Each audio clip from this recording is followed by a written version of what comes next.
प्यारा शागिर्दो, चुनण भलीकार आऊं या कृष्ण परमार। गुज़िरियल वीडियो में असां रीडर जे सबक ॿिए जी मश्क कईसीं। अॼु असां रीडर जो सबक टियों पढ़ंदासीं। हाणे रीडर जे सबकनि खे असां रवा सां पढ़ंदासीं। अचो त हिन सबक खे रवा सां पढ़ूं। सबक टियों, असां जो नबी सगोरो सल्लल्लाहु अलैहि व अला आलिहि व असहाबिहि वसल्लम। असां जे नबी सगोरे जो नालो हज़रत मुहम्मद रसूलुल्लाह ख़ातिमुन नबीय्यिन सल्लल्लाहु अलैहि व अला आलिहि व असहाबिहि वसल्लम। तर्जुमो, हज़रत मुहम्मद अल्लाह तआला जो रसूल आहे ऐं अल्लाह तआला जो आख़िरी नबी ऐं रसूल आहे।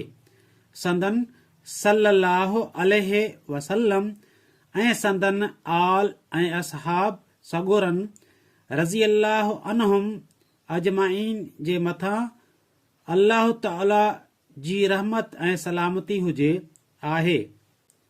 पाण सगोरा सल्लल्लाहु अलैहि व अला आलिहि व असहाबिहि वसल्लम अल्लाह साईं जा आख़िरी नबी आहिनि।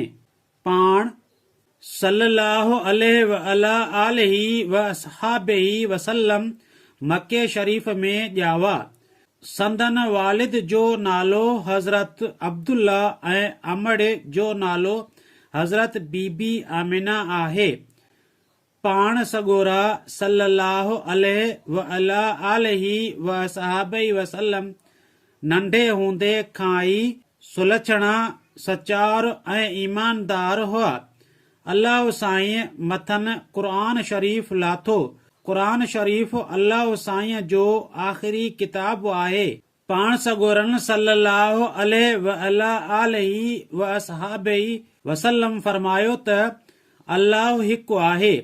निमाज़ पढ़ो, माउ पीउ जो चयो मञो, वॾनि जो अदब करियो, नंढनि सां प्यार करियो, पाड़े वारनि सां सुठा हलो, इल्म पिरायो ऐं सच ॻाल्हायो।